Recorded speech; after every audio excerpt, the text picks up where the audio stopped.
6 p.m. here in Cairo. Time for the news bulletin. My name is Amal Mukhtar. We start our news with the headlines. Prime Minister Mustafa Madbouli attends the launching of Egypt's first start-up charter. Foreign Minister Abdul Ati holds phone call with his Omani counterpart.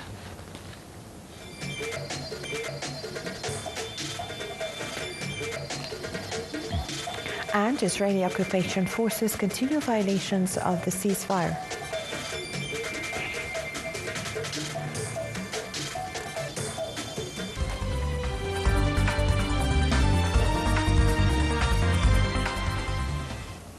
Welcome back to the news in detail. Prime Minister Mustafa Madbouli witnessed the launching of Egypt's first startup charter during Rise Up Summit at the Grand Egyptian Museum. Addressing the event, Prime Minister Madbouli said that the startup sector have proven its ability to boost national economy. The Prime Minister said that the government was keen on facilitating atmosphere of entrepreneurship. Madbouli also stressed that the nation building cannot be achieved without investing in minds, pointing that Egypt's most valuable assets is the talent of the youth at home and abroad.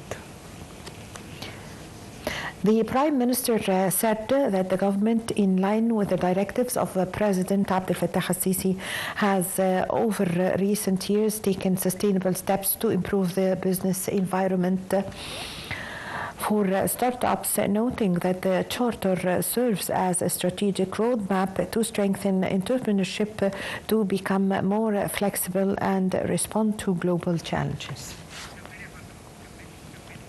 The Minister of Planning, Economic Development and International Cooperation, Rania Al-Mashat, attended the launching of Egypt's first startup charter. She said that the charter is a state's commitment towards entrepreneurs, stressing that the charter aims to improve relations between startups and tax authority. She also said that the charter provides comprehensive facilities for the first time.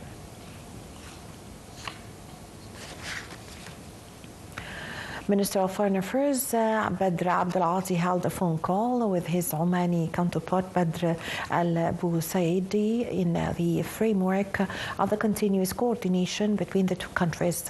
The Foreign Ministry spokesman Ambassador Tamim Khalaf said during the phone call that the Omani Foreign Minister have briefed Abdul Ati over the developments of the negotiations between Muscat and the United States and Iran.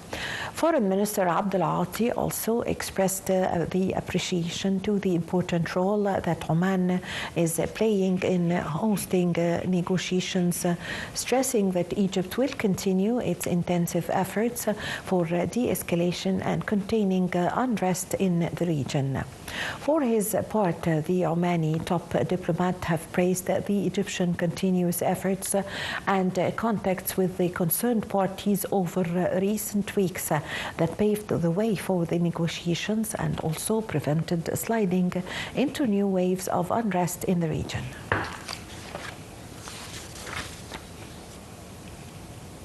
Minister of Foreign Affairs Badr Abdul Ati received a phone call from the International Atomic Energy Agency Director General Rafael Grossi. The phone call tackled the latest developments in Iranian nuclear file. Foreign Minister Abdul Ati affirmed Egypt's continued efforts to de-escalate tension in the region, stressing the importance of continuing regional and also international efforts to reduce tension and escalation in the region and promote diplomatic solutions. Foreign Minister Abdul Ati also reiterated that Egypt will continue its intensive communications and efforts to enhance reaching settlements that strengthen the regional and international security and stability system. Head of Supreme Constitutional Court, Councillor Boulis Fahmy, stressed that the African constitutional judiciary contributed to achieving social peace and putting the basics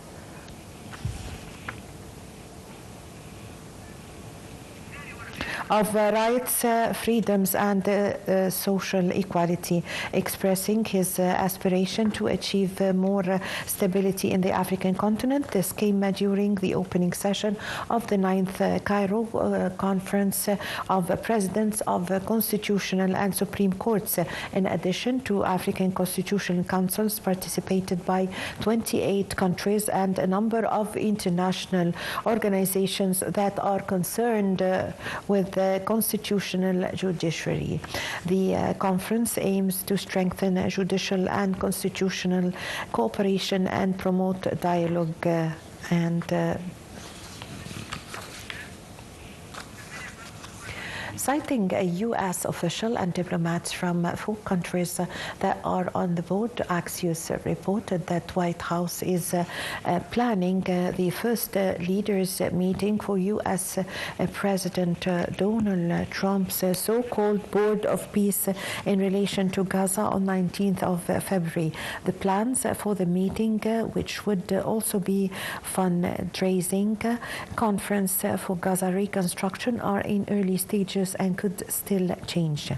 The report added that the meeting is planned to be held at the U.S. Institute of Peace in Washington, noting that it is adjacent to centered military vehicles. According to medical sources, 2 Palestinians were killed and 25 others were injured. Meanwhile, a Palestinian was shot dead by Israeli occupation forces east of Gaza at the entrance of Shugaiya neighborhood. Health Ministry in Gaza said thousands of patients and injuries are facing unknown destiny as a result of the collapse of the health system. The United Nations Children's Fund, UNICEF, issued a stark warning on Saturday regarding the deteriorating humanitarian situation in Gaza Strip. The organization emphasized that the children in Gaza continue to suffer under constant threat of air strikes and the complete collapse of health, water and education systems, making daily survival and ongoing struggle. UNICEF have reiterated its call for a cessation of hostilities and the opening of safe corridors to deliver life-saving aid before it is too late.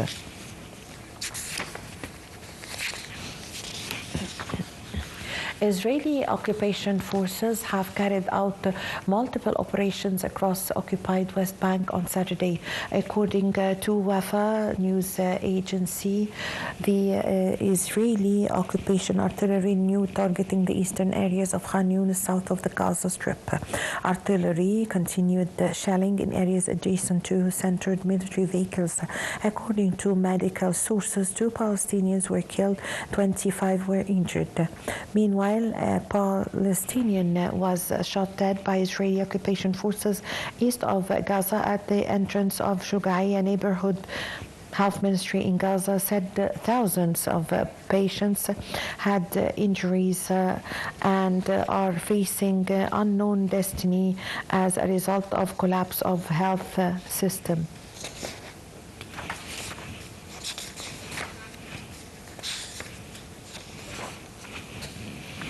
The U.S. President Donald Trump said that Washington had very good talks on Iran after the 2 sides held an indirect dialogue in Oman, pledging another round of negotiations next week.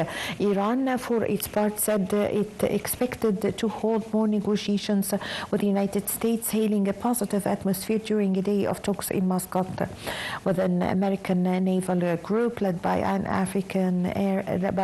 aircraft carrier in Middle East waters. U.S. and Iranian delegations held talks in Muscat on Friday, mediated by Oman, without publicly meeting face to face.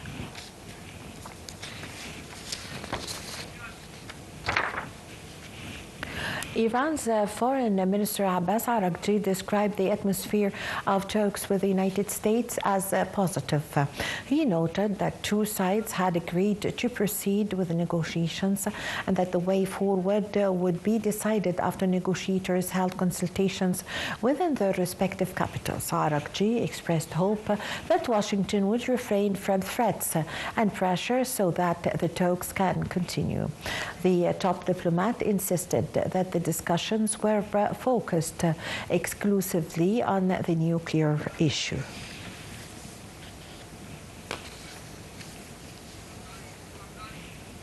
Ukraine said Saturday that a massive attack by Russian forces on the country's energy infrastructure have caused power outages across the country.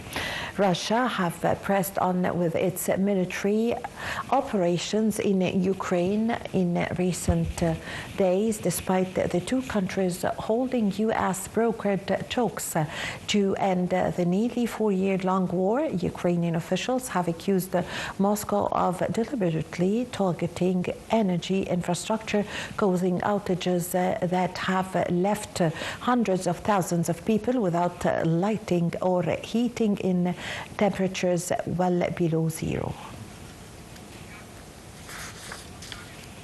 Kremlin said that the third round of talks aimed at ending the war between Russia and Ukraine should take place soon. Although there is no fixed date yet, the United States have been pushing for an end to the nearly four-year conflict, mediating two rounds of negotiations between the two sides in Abu Dhabi since January. The Kremlin said that a third round of talks aimed at ending the war between Russia and Ukraine should take place soon, although there is no fixed date yet. The United States has been pushing for an end to the nearly four-year conflict, mediating two rounds of negotiation between the two sides in Abu Dhabi since January. The latest round of talks between Wednesday and Thursday resulted in the two agreeing to a major prisoner swap, but failed to yield a breakthrough on the thorny issue of territory. The conflict was described as Europe's bloodiest since the Second World War. On his part, Ukrainian President Volodymyr Zelensky said the U.S. has given Ukraine and Russia a June deadline to reach an agreement to end the nearly four-year war, adding that if a June deadline is not met, the Trump administration will likely put pressure on two sides to meet it. Zelensky also said the Americans are proposing the parties end the war by the beginning of this summer and will probably put pressure on the parties precisely according to this schedule. He added that the U.S. proposed holding the next round of trilateral talks next week in their country for the first time, likely in Miami, confirming their participation. The latest deadline follows U.S. brokered trilateral talks in Abu Dhabi that produced no breakthrough as the warring parties cling to mutually exclusive demands. A suicide bomb have claimed by Daesh terrorist group at a Shiite mosque in Islamabad killed at least 31 people on Friday, with 169 more wounded in the deadliest attack in Pakistan's capital since 2008 Marriott hotel bombing. City officials said that 31 people died in the explosion at the Imam Barak Khosrow Kubra mosque in the Torlai area on the city's outskirts, with scores more being treated for injuries. The death toll was expected to rise further. Meanwhile, the blast occurred at Friday prayers when mosques around the country are packed with worshippers. The attacker was stopped at the gate and detonated himself. Daesh terrorist group have said one of its militants had targeted the congregation, detonating an explosive vest and inflicting a large number of deaths and injuries. Prime Minister Shahbaz Sharif vowed that those behind the blast would be found and brought to justice. With this, we come to the end of the news bulletin. My name is Amal Mukhtar. Thank you for watching.